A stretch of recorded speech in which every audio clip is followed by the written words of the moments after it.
Përshëndetje dhe mirëmëngjes të gjithë dhe në këtë start të javës, jemi thuajse në fund dhe do përcjellim edhe muajin maj për të hyrë në një qershor shumë të nxehtë, shumë të bukur dhe shumë intensiv. Dhe natyrisht ju them mirëmëngjesi për t'ju uruar së pari një ditë mbar, një javë të mbar, një ditë e cila ka nisur ashtu sikurse ishte edhe fundjava e bukur me temperatura disi më të larta, me diellin që shkëlqen edhe pse vetëm pas pak do të shohim çfarë ndodh konkretisht me situatën meteorologjike, por të paktën janë ato ditët e bukura ku ndjejmë se vera gjithmonë e më tepër po na afrohet. Megjithatë le të fokusohemi si çdo ditë tjetër në informacionin e parë që ka të bëjë me situatën meteorologjike. Shkojmë tek moti dhe vim pastaj tek pasqyra e shtypit, pra të shohim jemi në limitet e muajit maj, dita e sotme dhe e nesërme për të startuar me qershorin e datës 1 e mëtej. Mirë, shkojmë tek moti dhe vim pas pak. Mirë, vim në studio dhe do flasim pak për energjitë e reja që përçon pjesa e të rinjve, pra në lëvizjes rinore për integrim, natyrisht edhe për formatin e konventave të ndryshme. Kemi Dejanën në studio e cila bën pjesë në komitetin drejtues kombëtar, është antare e kryesisë së LRI-s. Mirëmëngjes. Mirë se erdhe. Faleminderit për prezencën në studio dhe natyrisht konventa e të rinjve u pasua nga konventa e gjimnazistëve Dejana dhe fakt është që duket sikur motori i të rinjve në subjektin tuaj apo në familjen tuaj avancon me ritme të çmendura. Është e vërtet. Në fakt, lëvizja rinore për integrim tashmë dihet që është forumin më të madh rinor në Shqipëri. Ka rreth konventa që u bë gjimnazistëve pak përpara konventës studentëve, u bë në Pallatin e Sportit Faria Hoti, ku ishin rreth 3000 të rinj gjimnazistë, të gjithë gjimnazistë nga Shqipëria. Ishte konventa e parë kombëtare për gjimnazistët që organizoheshin në Shqipëri, që ishte një arritje shumë e madhe, një sukses shumë i madh për ata gjimnazistë që ishin pjesë aty, ku bën disa ndryshime shumë të mira statuore dhe programore, që edhe për moshën e tyre në fakt ishte diçka për vërtet për të ndjerë krenar kur i shikoja. Është një lloj arritje, të paktën kur bëhet fjalë për natë moshë, ti hedh një hap të rëndësishëm dhe një mundësi e ardhë, besoj ti e kupton tashmë që i ke hyrë kësaj rruge. Shumë e vërtet. Ne në fakt nuk ishte një sfida jonë e radhës, ishte realizimi e konventit gjimnazistëve dhe po ashtu që u pasua edhe nga konventa studentëve. Që ishte domosdoshme. Pse pikërisht? Ishin zgjedhjet e brendshme që ne bëjmë brenda forumit. Ju besoj duhet keni dëgjuar që edhe për kandidatët që po kandidojnë për kryetar të LRI-s, Florida Kërpaçi dhe Klevi Pojana, e gjithë pjesa e kryesisë që ka qenë më përpara e LRI-s ka vendosur që t'i hapi rrugën brezit të ri që po vjen, dhe kjo solli një brez të ri që shprehu aspiratat e tyre për të bërë pjesë dhe për të marrë akoma dhe më tepër përgjegjësi në strukturat të ndryshme të LRI-s.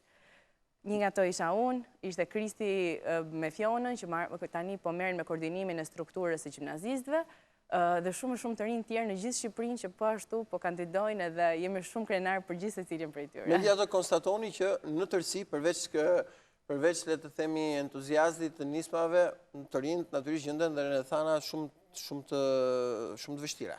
Patjetër.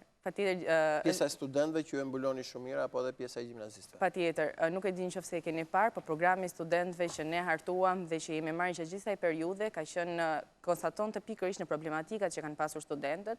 Ai ka qenë një program që është hartuar nga vetë studentët, të cilët i dinë më mirë se kushdo ato probleme. Ajo përfshinte që nga praktikat e punës, që nga infrastrukturat e shkollës, që nga mundësit, jo vetëm brenda Shqipërisë, po edhe jashtë Shqipërisë, panajiret ndryshme që duhet organizohen, kishte pika nga më të ndryshmet, ne u bazuam për ato 8 pika, nuk është se thjesht dolën nga mendja jonë dhe ne i shpikëm, por ishin pika që realisht kanë qenë të programit evropian, të Këshillit të Europës, kanë qenë 8 shtyllat kryesore që përbënin edhe programin e Europës për të rinjt. Kështu që ne bazuam në ato 8 shtylla dhe ato shtylla i bëm pjesë të programit tonë. Më konkretisht të specifikuara, ato u përshtatën sigurisht nevojave të studentëve. Nevojat të studentëve. Të përmend të 8 pikat. Pak a shumë, pjesët më kryesore, mos pjesët më kryesore të tyre që kanë të bëjnë me, le të themi me që njën afër studentëve apo kësaj pjesë të re e cila kërkon të edukimi dhe trajnimi. Një nga këto që ishte një nga pikat interesante që të paktën mua më ka pëlqyer shumë, ka qenë peer teaching. Peer teaching është një mënyrë e re europiane që më tepër funksionon për të rinjt. Ajo është një mënyrë ku një student, e sigurisht se ka shumë student në Shqipëri që aspirojnë të jenë pedagog, ai ka mundësinë që të japi mësim pjesës tjetër të studentëve. Pak a shumë të trajnojnë pjesën tjetër, ndoshta studentë që kanë disa provime pa dhënë, po ai në këtë mënyrë trajnohet dhe në momentin që ai pretendon që të jetë një pedagog, ai ka një aftësi më shumë dhe është më i përgatitur që me vërtet të hyjë tregun e punës si një pedagog. Ka një mundësi për të dyja palët, Një për ata mundësi që për të duan dyja të mësojnë dhe për këta që duan të integrohen. Patjetër, sepse sigurisht ka dhe studentë që janë studentë të shkëlqyer, por sigurisht pak praktik nuk do i bënte as kujt Jo, keq. natyrisht. Gjë tjera. Gjithmonë duke mbetur tek pjesa e konventës, sepse pjesa e të rinjve është shumë e rëndësishme. Edhe në Këshillat Bashkiake keni përfaqësimin e të rinjve, që e keni ndjesinë atje, në fundit nëse bëjmë një kalkulim edhe votat nga ata vinë. Patjetër. Ne kemi përfaqësi jo vetëm në Këshilla Bashkiake, në parlament janë 2 deputetet, Silva dhe Kejdi, që ne jemi shumë krenare edhe për to, dhe 80 antarë në Këshillat Bashkiake të gjithë Shqipërisë, është Dajana në Lezhë, që është 18 vjeç, është gjimnaziste, dhe është antarja më e re në gjithë Shqipërinë. Po ashtu në Tiranë nga 13 këshilltarë që ne kemi në bashki, 9 prej tyre janë pjesë e LRI-s. Edhe normalisht gjithë mbështetja që të rinjt i kanë dhënë LSI-s është përkthyer realisht në një përkthim i zërit të tyre vërtet në vendimarrje. Pra duket një lloj, jo duket, por është një lloj risie, le të them, në këto vitet e fundit të politikë. Megjithatë, ajo çfarë tingëllon dhe duket çuditshëm është se ka një lloj dashamirësie të çuditshme midis të gjithëve ju njëri tjetrit. Dhe të mendosh jeni në një moshë ku ambicia, egoizmi është shumë e madhe për të patur arritje personale, por ka një frymë e cila ndjet dhe reflektohet pak edhe në intervistat që ne kemi patur me një pjesë të madhe tuaja. Në fakt, normalisht vjen edhe natyrshëm. Normalisht është kjo ideja që kur je në politikë ka të konkurrencën, po duke qenë se ne rrim gjithë kohës me njëri tjetrin. Ne ato zyrat më shumë na janë bërë si shtëpi se sa si zyra ku ne shkojmë dhe punojmë dhe bëjmë ato mbledhje. Dhe me vërtet, do me thënë, nuk e themi këtë, po na është bërë tamam si një familje, gjithë kjo. Unë pjesën më të madhe të kohës e kaloj me grupin e LRI-s, se sa kur shkoj në shtëpi mami më thot në njëherë, erdhe shqyqyr të pash. Sa mirë të pash. Shqyqyr të pash shtëpi. Tamam shqyqyr të pash në shtëpi, kështu që tamam na është bërë ajo me vërtet. Keni si një ambicje të përbashkëta, qëllimet janë të përbashkëta. Qëllimin e përbashkët ne kemi rritjen e lëvizjes rinore për integrim dhe përfaqësimin e të rinjve normalisht. Është një agjendë tjetër, si pa unë ndjerë është ndruar një lloj agjende tjetër dhe jeta politike, domethënë pjesa e të rinjve për të tentuar të hapur një cikël karriere në politikë, apo jo? Po, patjetër, ne tani nuk e kemi më tepër aq ego personale, na është bërë një ego e përbashkët për ta përmirësuar të gjithë të gjë, jo thjesht për të plotësuar ego tona. Megjithatë, gara është e fortë, Diana, sepse ka disa forume. Disa forume, por në heshtje në një lloj mënyre, ndoshta publikisht jo, po në heshtje e pranojnë që me ata nuk merremi dot, në thonjë sa në aspektin e volumit, intensivitetit, po dhe njerëzve që afrojnë. Nuk e di çfarë sekreti ka për të afruar të rinjt. Sekreti mbaj afër dhe duaj bëj shok dhe shoqe. Ne këtë kemi kryesore. Ne mundohemi që të paktën të krijojmë një network të rinj që ata normalisht unë kam të paktën një refren timin personal që e them që ne jemi student tani, por nuk i dihet asnjëherë se çfarë do bëjmë më vonë dhe kemi plot studentë që janë studentë ekselent, që është kënaqësi shumë e madhe ti kesh, ti takosh dhe të kesh mundësi të bisedosh. Shumë prej tyre janë ata që janë marrë me programin dhe me statutin, që kanë bërë një punë të shkëlqyer, që në fakt jam shumë e sigurt që ndoshta edhe ekspert po të kishin marrë nuk do i kishin bërë aq mirë punën. Dhe me vërtet ata janë student tani, po nuk i dihet asnjëherë çfarë mund të presim nga ta. Diana, ç'a ndodh? Duke qenë thjesht duke e menduar në tërësi, sa e rëndësishme është pjesa e të rinjve në një subjekt politik, në një parti? Besoj se është pjesa më e rëndësishme, sidomos për një forum, sidomos për një parti politike që është në Shqipëri. Unë isha para pak kohësh duke diskutuar me forume tjera që janë pjesë e Ballkanit. Ne kemi një avantazh shumë të madh, moshën e re që e kemi si shtet, mosha më e re, mesatarja më e re e moshës në Europë, që do të thotë se një shtet si joni, nëse nuk i jep prioritet rinisë, nuk ka një të ardhmë shumë të ndritur. Kështu që besoj se sa më shumë të jepet prioritet rinisë, do jetë edhe Shqipëria pozitive. Edhe Shqipëria pozitive, duket e keni edhe këtë, le të themi, ADN-n kryesore në përqimin e mesazhit. Po megjithatë ç'a ndodh tani, ju konventën e kryet në një mënyrë për të përcjellë edhe shtyllat kryesore dhe tashmë është pjesa e votës për të vijuar pastaj me kontaktet dhe për të shtuar radhët. Patjetër. Patjetër. Ne edhe kjo konvent, ne këto 8 shtylla që i kemi marrë dhe nga Këshilli i Evropës na funksionojnë që edhe përveç punës të përditshme organizative, shtimit radhëve në LRI, na ndihmon edhe patjetër për të pasur një lloj linje se ne çfarë do të punojmë në këto 4 vite të ardhshme. Ne më përpara kemi pasur iniciativat e praktikës punës, kemi pas ligjin e vullnetarizmit që kanë qenë të hartuara totalisht nga të rinj. Unë kam qenë një nga hartueset e ligjit vullnetarizmit, që jo vetëm unë, por edhe shumë të rinj të tjera, që do të thotë se një kauzë e juaj e fituar. Patjetër, që do të thotë këto nuk janë pika që ne, hajde do bëjmë një program si student, po janë pika që ne realisht bazohemi dhe mbajmë punën tonë. Dhe realizoni, deri në fund. E realizojmë deri në fund. Dhe besoj keni goxha qëllime të tjera të cilat i keni në plan për të realizuar, se ju edhe kur vjen vera nuk ndaleni, jeni gjatë gjithë kohës me këtë frymën për të qenë aty. Prandemi familjes edhe pushimet bashkë i kalojmë. Bashkë i kaloni. Ne në fakt edhe kampin e Jalës që e kemi të shumë famshme. Që është një trend më vete tashmë. Trendi jonë, në fakt, sepse ndonjëherë dhe kish kuptohet ajo për ne, përveç se është një ambient ku ne kënaqemi dhe kalojmë kohë shumë bukura, është një akademi, ku ne, si të thuash, edhe trajnojmë të rinj të tjerë, evidentojmë figurat të reja, shumë nga figurat që ju shikoni dhe i shikoni pjesë politikës apo kryesisë e LRI-s kanë qenë persona që në fakt janë identifikuar në kampin tonë të Jalës, sepse ajo nuk funksionon me trajnime, takime me ministra, deputet, ambasador, figura nga më të quarat që edhe japin eksperiencat e tyre për të rinjt, po gjithashtu edhe bashkëpunojnë me ta gjatë asaj periudhe. Megjithatë, keni në dorë nisma apo keni në dorë faktin për të iniciuar nisma të tjera, sepse realisht të rinjt nuk është janë një komoditet dhe performancë të madhe, apo jo? Jo, nuk është e vërtet. Në tërësi. Nuk është e vërtet. Ka diçka që të rinjt, ndoshta deri më sot i ka munguar një vend ku ata të shprehen dhe të tregojnë se çfarë potenciali ata realisht kanë. Unë, kur kam ardhur në LRI, kam qenë gjimnaziste dhe ka qenë hera parë që ne diskutonim maturën shtetërore. Unë më përpara nuk isha folur me njëri për maturën shtetërore. Ka qenë hera parë që kam shkuar te zyrat, ata realisht po interesoheshin. Ka qenë Florida dhe Kedi atëherë, edhe Florida ka qenë shumë e agravuar atëherë për pjesën e maturës, sepse sapo e kishte mbaruar dhe i dinte realisht problemet. Dhe kur unë kam shprehur ato shqetësimet e mia, jo vetëm realisht i kanë zgjuar, po ato janë përcjell edhe tek Ministria e Arsimit dhe kanë qenë ndryshime që ne realisht i kemi arritur t'i bëjmë. Në atë kohë ka qenë ndryshimi i provimit anglishtes, po nuk ishte thjesht një fjalë, unë me veten time e thash atëherë ta them dhe unë një këtë problem që kam, po ajo realisht ndodhin u shndruan në një ndryshim real, jo vetëm për mua, po për gjithë brezin e maturës të atë vit.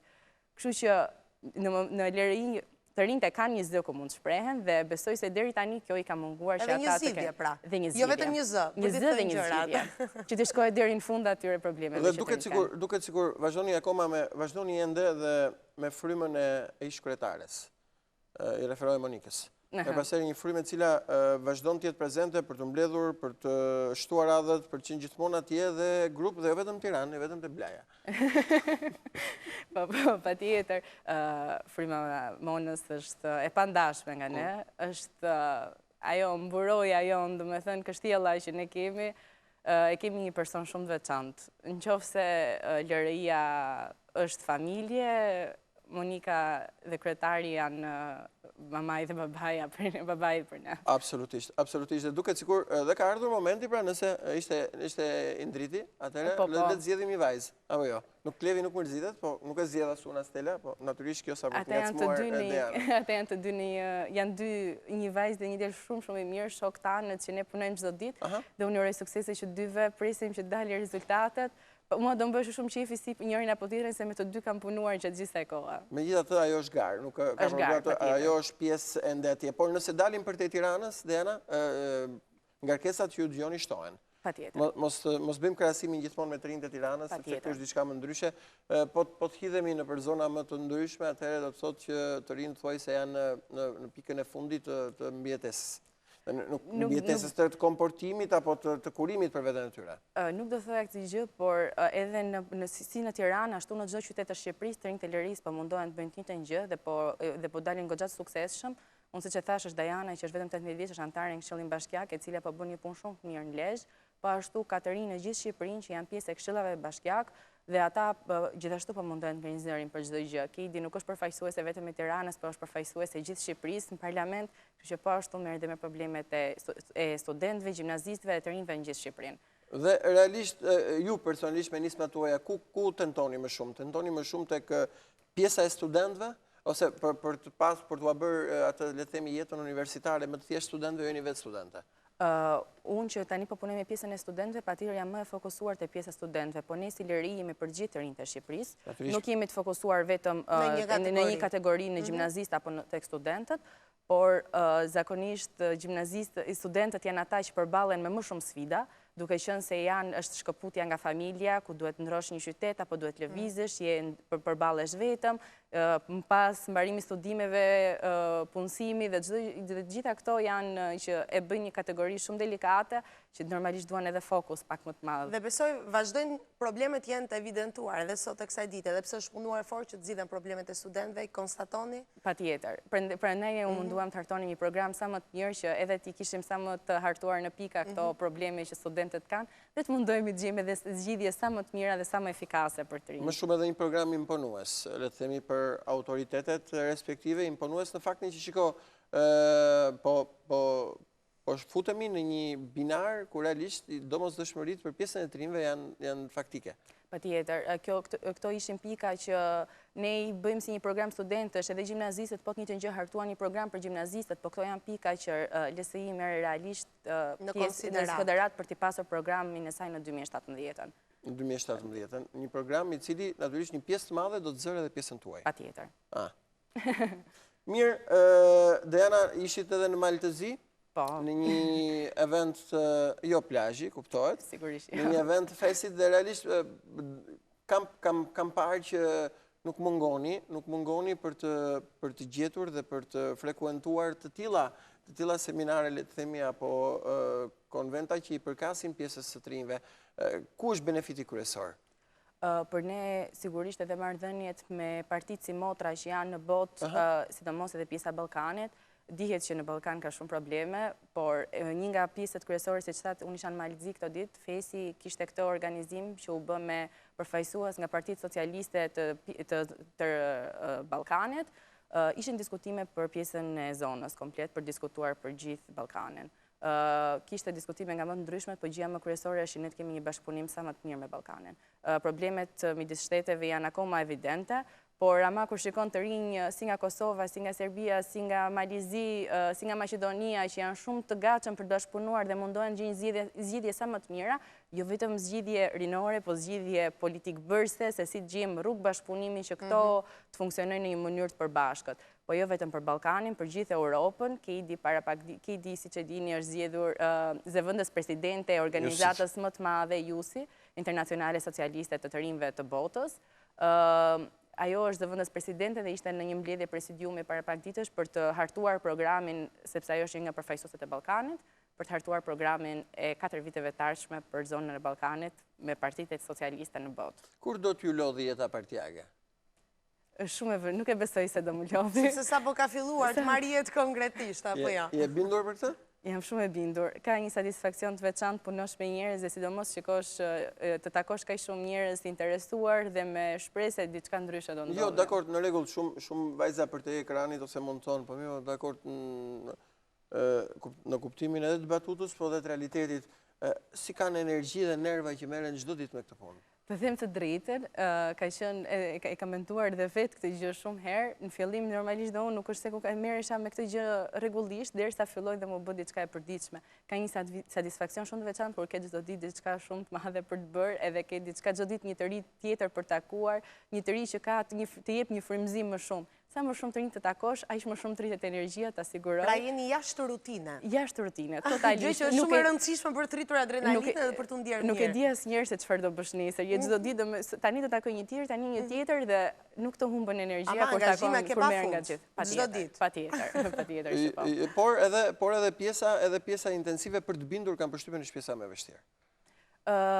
Është sigurisht. Jo thjesht me një, le të themi me një kamping apo me një shfaqje apo me një diçka, puna është për t'i bindur, për t'i bërë aktiv, si vetja kryesisht. Patjetër që po, që është një sfidë, sepse të rinjt janë skeptik, sidomos brezi studentëve janë akoma dhe më skeptik, duke filluar dhe bëhen edhe më të ftohtë ndaj lidhje me njerëzit e tjerë, por që kjo vërtetohet normalisht kur ata, në momentin e parë që ata vinë të zyrat dhe shikojnë ambientin e ngrohtë që nuk është vetëm fjalë, por është real, dhe kur shikojnë se zëri tyre realisht dëgjohet dhe veprohet sipas kërkesave tyre, Patjetër që ata ndihen mirë dhe kuptojnë që nuk janë vetëm premtime apo fjalë të kota ato që ne i themi. Nuk jam bla. Nuk janë bla.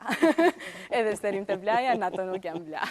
Mirë, Diana, faleminderit. Shumë faleminderit. Edhe suksese. Do të kemi mundësier të tjera, ishim me gazetaren politikane, sepse studion për gazetari, Diana, e cila vjen nga lëvizja rinore për integrim, së bashku me Keidin, Floidën, Klevin, Dritin, janë një armat e madhe, nuk do më falin ato që s'përmënde emra tjerë, po të paktën këto më vinë në përmëndje, janë pjesë e një skuadre e cila është një motor më vete brenda këtij subjekti politik dhe që sapo mbyll me konventën rinore, pas asaj konvente për gjimnazistët.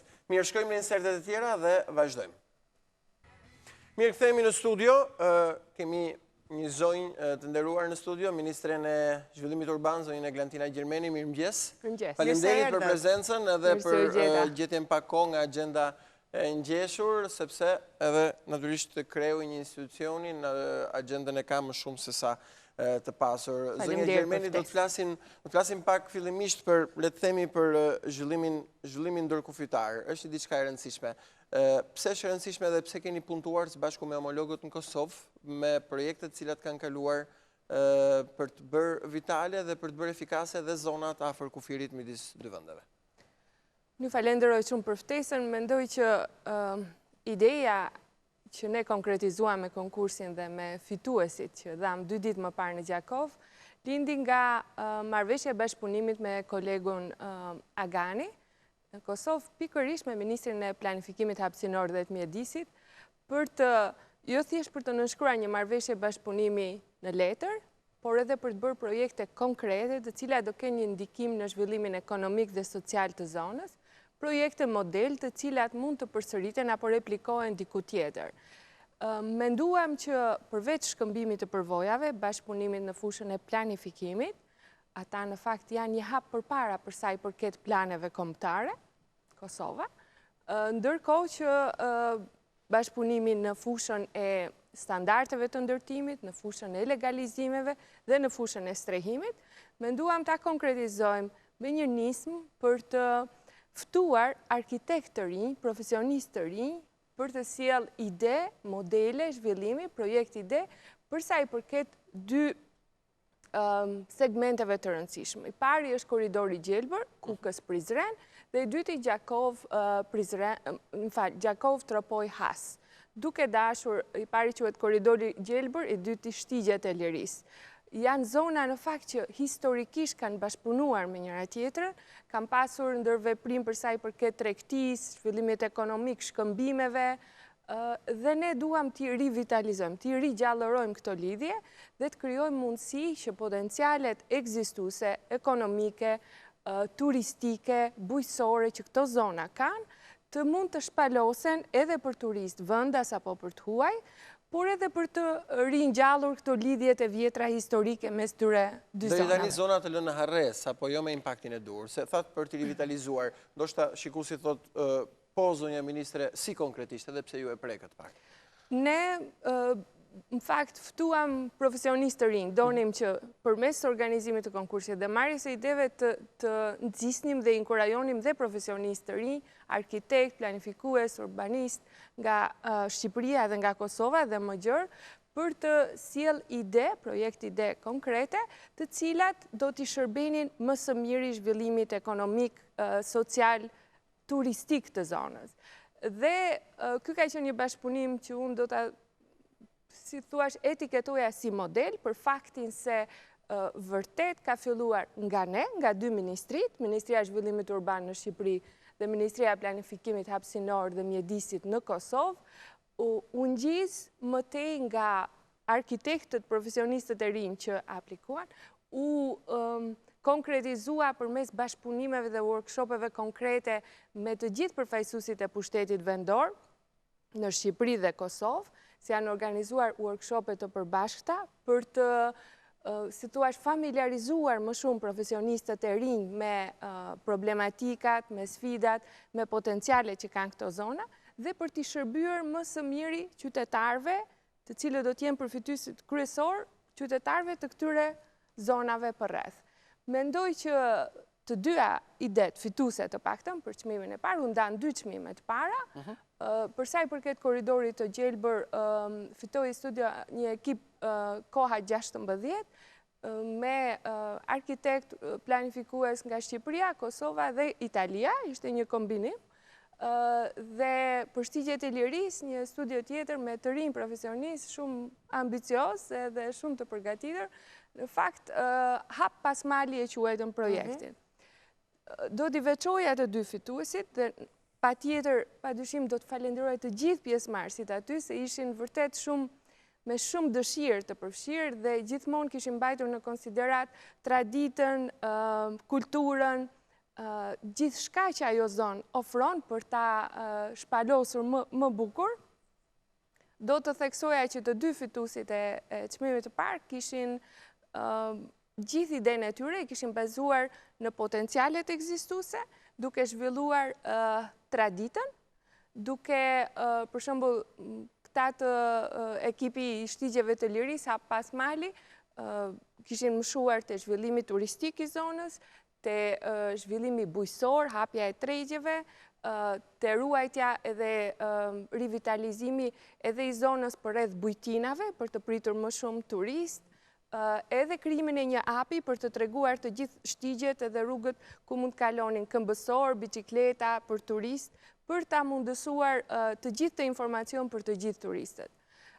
Ndërsa koha 16 edhe ata kryesisht ndërhyrjet që propozonin ishin minimale për të ruajtur mjedisin dhe gjithë shka që zona ofron, po për ta bërë më eficient atë, për të ngjallur këto zona turistike dhe për të forcuar sërish lidhjet mes Kukësit dhe Prizrenit, përmes lidhjeve si që janë korridori Gjelbër si shtash, përmes korridorit ujor, mjedisor dhe turistik, duke krijuar edhe festivale apo ditë festash të caktuara për gjatë gjithë vitit, për gjetur mundësi për ta shpalosur apo ndar këtë bukuri edhe këtë potencial të të mirë të përbashkët për të gjithë. Për gjithë. Dhe natyrisht këto projekte fituse duan një suport. Pa dyshim. Në fakt, të dyja projektet, edhe në fakt të gjitha fituset, sollën një projekt ide. Dhe për këtë ne i kishim kërkuar fillimisht si pjesë e konkursit projekt iden, e cila u vlerësua nga një juri, ku ishin 2 kolegë, ministrat, kryetar bashkie, kryetare e komunës zonja Kusari Lila, e cila dhe na mikpriti, me një mikpritje që ne shqiptarët dim të bëjmë. Dhe projekti det, si juri, pas përzgjedhjes, lam detyrë që të dyja projekti det do të shkrihen në një plan vizionar për të gjithë zonën, duke marrë më të mirat e të dyja projekti ideve dhe duke marrë edhe ide në base në bashkëpunim edhe me çmimin e 2 dhe të 3 për të bërë më të mirën për zhvillimin rajonal të asaj zone aty. I kemi lënë afat datën 15 shtator. Mëtej Ministria e Planifikimit hapësinor dhe mjedisit Kosovë do të detajoj projektin, dhe të dyja qeverit, të dyja ministrit do të shikojnë mundësinë e financimit të një projektit të tërë për gjithë zhvillimin rajonal. Ne, Ministria e Zhvillimit Urban në Shqipëri, Ministria e Planifikimit hapësinor dhe mjedisit në Kosovë, Komuna e Gjakovës, si mundësi konkretizimi e një projekti sa më ambicios që vërtet ndikojnë në zhvillimin e qëndrueshëm të asaj zone. Mirë. Do bëjmë një shkëputje të vogël, vim pas pak. Jemi me zonjën Eglantina Gjermeni, shkojmë thjesht një shkëputje shumë të vogël dhe vim flasim. Natyrisht dëgjuam edhe për pjesën e projektit ndërkufitar, shumë interesante për të rivitalizuar edhe turizmin edhe pjesën urbane në ato zona, në kufit, me 2 projektet fituara, Shtigjet e Liris dhe Korridori Gjelbër. Vim pas pak për të vazhduar bisedën. Mirë, kthehemi në studio, jemi me zonjën Eglantina Gjermeni, Ministre e Zhvillimit Urban, nëse do të i drejtoja një pyetje të përgjithshme, zonja ministre, në tërësi, ç'ndodh me rilindjen urbane? Sigurisht, rilindja urbane është një nga programet më të suksesshme të qeverisë. Është një program i cili i ka dhënë rezultate veta të prekshme nga veriu në jug, nuk besoj që ka ngelur qytet në Shqipëri që nuk ka marrë mbështetje nga Fondi i Zhvillimit Rajoneve, pikërisht për të bërë rilindjen urbane. Të thoni realisht si zonja Glantina, apo jo si ministre? Të thoni jeni Them nuk si keni të krenarie dyja. me vete? Kam dhe krenarisë, se sigurisht pranë Ministrisë të Zhvillimit Urban është Sekretaria Teknike e Fondit të Zhvillimit të Rajoneve, që pikërisht bën përzgjedhjen e parë të bashkive, të projekteve që vinë nga bashkit, për financim të Fondit të Zhvillimit Rajoneve. Është viti i tretë që po jepet ky financim, që pre momentit të parë u rimodelua ky fond për t'i dhënë mundësi bashkive të konkurojnë me projekte duke filluar nga qendrat e qytetit, rivitalizimi i tyre, krijimi i hapësirave publike, lulishteve, ndriçimi, kanalizimeve, asfaltimeve, dhe më tej vazhdoi me projekte konkrete për zona turistike, rivitalizimi dhe bërja e mundur që këto zona të kenë hapësirë dhe mundësi për të mirëpritur turistët, vazhdoi me rrugë ndërqytetese apo me bloqe pallatesh, vazhdoi tashmë pas reformës territoriale administrative me lidhjen rurale-urbane, bashkit me teritoret e reja që kanë më shumë sfida për të situash zbutur ato hendeqet mes ndryshimeve që ka zonat rurale dhe urbane, dhe them që projektet çdo vit kanë ardhur duke u përmirësuar. Unë fola kryesisht për rilindjen urbane, me qënë se sekretariati është pranë Ministrisë së Zhvillimit Urban, pa dyshim që ka një komponent të veçantë për shkollat, qendra komunitare, që është kryesisht e Ministria e Arsimit, ka projekt të veçantë për digitalizimin, që e ka Ministria e Administratës Publike dhe Inovacionit, por kur flasim për rilindje urbane, kryesisht projektet që ne përzgjedhim nga bashkit, çdo vit janë përmirësuar, është rritur konkurenca mes tyre për të bërë projekte më të bukura, për të bërë qytetet më atraktive. Dhe në fakt kanë marrë një fytyrë të re. Duhet të Kanë një pjesë e marrë një madhe të fytyrë, qyteteve të mendoj cilat paktën nga qendra nuk e identifikohet. Janë bërë më europiane, janë bërë më miqësore me fëmijët, me gratë, me të moshuarit, duke krijuar hapësira për të dalë, janë krijuar pedonale që ato mund të ecin, zona të cilat ishin zënë edhe qendrat e qytetit nga makinat për parkime, ndërkohë që them që përveç qytetarëve që shkojnë edhe i shijojnë, do thosha edhe për sa i përket sipërmarrjes apo bizneseve, pa dyshimi është rritur vlera, pa dyshim që kanë më shumë punë, sepse duke u rritur dhe duke u zbukuruar dhe duke u bërë më tërheqëse për vizitorët, kanë më shumë kërkesa për shërbimet e tyre, ndërkohë që e vlerësoj shumë edhe faktin që sipërmarrja lokale apo vendase ka filluar të investoj për t'ju përgjigjur këtij niveli të infrastrukturës që e rrethon.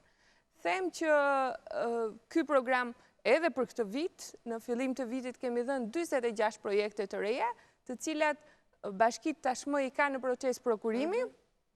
Në datën 29 dje ishte afati i fundit për thirrjen e dytë për projekte nga të gjitha bashkit, për sa i përket rilindjes urbane, Fondi i Zhvillimit të Rajoneve, besoj shumë shpejt do të kemi mbledhjen dhe do të mbështesim projekte të reja nga bashkit.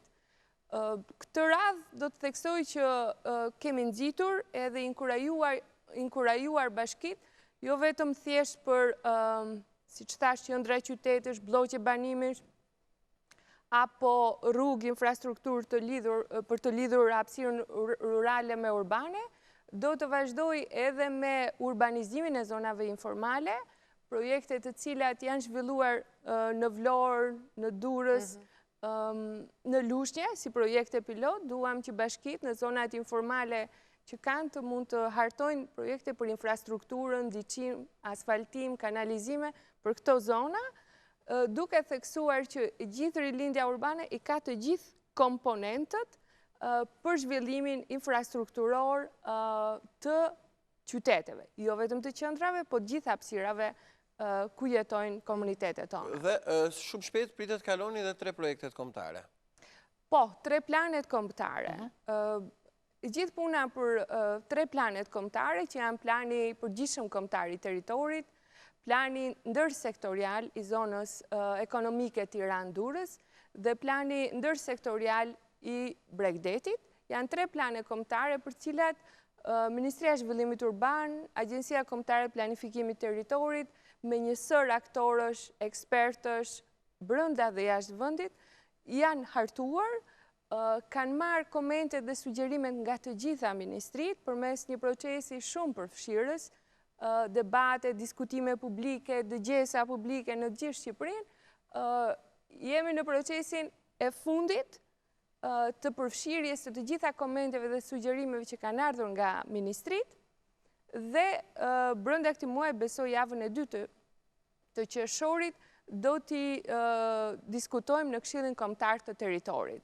Ndërkohë që plani i përgjithshëm kombëtar i territorit duhet të diskutohet dhe miratohet edhe me vendim të Këshillit të Ministrave, ndërsa 2 plane ndërsektoriale do të miratohen vetëm përmes Këshillit Kombëtar të Territorit.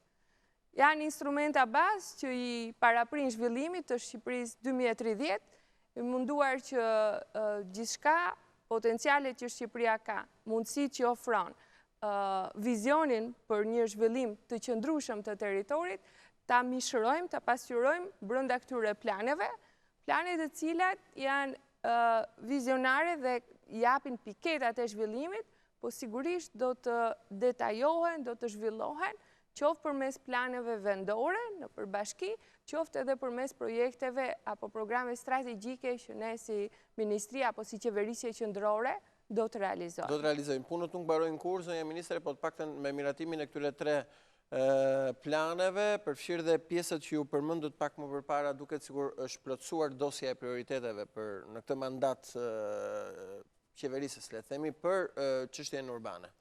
Mendoj që është një proces historik, procesi i hartimit të planeve dhe miratimi i tyre, ndryshon përqasja të rësish në krahasim mënyrën se si ne shikojmë dhe vlerësojmë territorin si një aset me burime të fundme, të cilat duhet t'i shfrytëzojmë me efikasitet, ndryshe dëmtohet mjedisi, dëmtohet e ardhmja, dhe them që janë baza për një zhvillim ekonomik dhe social të qëndrueshëm.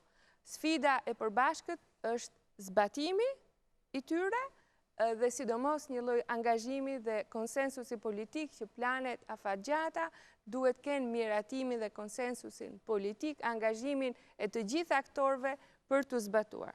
Është e rëndësishme, shumë shtete dhe vende tjera janë në proces rishikimi të planeve, ndërkohë që ne duhet në fakt ta përmbyllim me sukses të fazë, kemi plane kombëtare të cilat nuk janë instrumente statike, janë fleksibël, në kuptimin një herë në 5 vjet mund të rishikohen prioritetet, mënyra se si zhvillohet vendi, po është e rëndësishme që zhvillimi të jetë i planifikuar dhe që të ketë një vizion të qartë ku duam ne që Shqipëria të jetë. Edhe afatgjatë, sepse për hir të së vërtetës, deri më tani nuk ka patur qytete apo një Shqipëri me një plan urbanistik të qartë, apo gjë e cila u ka munguar të paktën deri në punën e bërë gjatë këtyre viteve. Është e vërtet, ka munguar një plan kombëtar, ka munguar një vizion për zhvillimin e territorit, ka munguar gjithashtu edhe planet vendore të bashkive. Në 2013, në fakt, 10% e territorit ishte me planet të miratuara, ndërkohë që ne me një fond prej 560 milion lekësh si qeveri, po asistojmë në mënyrë financiare dhe asistencë teknike 26 bashki të cilat brenda korrikut duhet të kenë të hartuar planet e tyre të përgjithshme vendore, të cilat i paraprin zhvillimit të tyre. 5 bashki të tjera po mbështeten nga USAID dhe them që gjysma e territorit të Shqipërisë, ose pak më shumë se gjysma, brenda këtij viti do të kenë planet e përgjithshme vendore të miratuar. Ky është një proces shumë i rëndësishëm dhe mendoj mbase duket pak si teknik ose mbase në moment që themi plane duket diçka e largët, në fakt çdo gjë në zhvillimin e një komuniteti lidhet me ekzistencën, hartimin dhe miratimin e një plani, sigurisht dhe me zbatimin e tij. Ku mund të ndërtohet, ku ka nevojë për investime, ku mund të zhvillohet bujqësia, ku mund të zhvillohet turizmi, cilat janë potencialet, mundësi që ekzistojnë, bazuar në një plan të miratuar nga Këshilli Bashkiak dhe mëtej nga Këshilli Kombëtar i Territorit. Mirë, zonja ministre, faleminderit. Faleminderit dhe juve. Ishim me zonjën Glantina Gjermeni, ministre e zhvillimit urban në këtë pasqyrë, përveç faktit projekteve të fituara për zonat ndërkufitare, natyrshëm edhe për pjesën e sqarimit të rilindjes urbane, planeve kombëtare që priten shumë shpejt të miratohen Këshillin Kombëtar të Territorit. Do të shkojmë tek lidhja direkte për ta mbyllur sot programin në këtë ditë hënë. Dhe natyrisht është Luna Metasani, e cila për te kësaj studio sjell gjithashtu të tjera biseda, është gati. Luna, mirëmëngjese.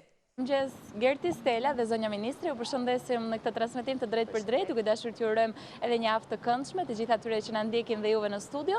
Në fakt sot do të përshëndrojmë vëmendjen tek prodhimet shqiptare. Her pas here në emisionin tonë i dedikojmë një hapësirë televizive pikërisht kësaj teme, sepse ndoshta këto prodhime janë dhe pasaporta më e mirë e Shqipërisë në sytë e botës. Bëhet fjalë për prodhimet e verës. Jo më larg se para disa ditësh, javën që shkoi, Shqipëria ka marrë pjesë në panairin dhe festivalin ballkanik të verës.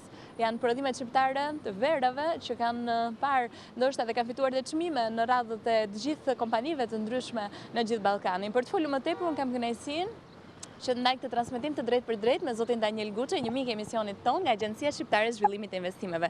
Mirëmëngjes dhe faleminderit që na ftesën për këtë lidhje. Mirëmëngjes, mirë se rastësisht në emisionin tuaj, është kënaqësi. Siç e kam thënë, është mënyra më e mirë për të promovuar produktet shqiptare, sigurisht dhe shërbimet tona.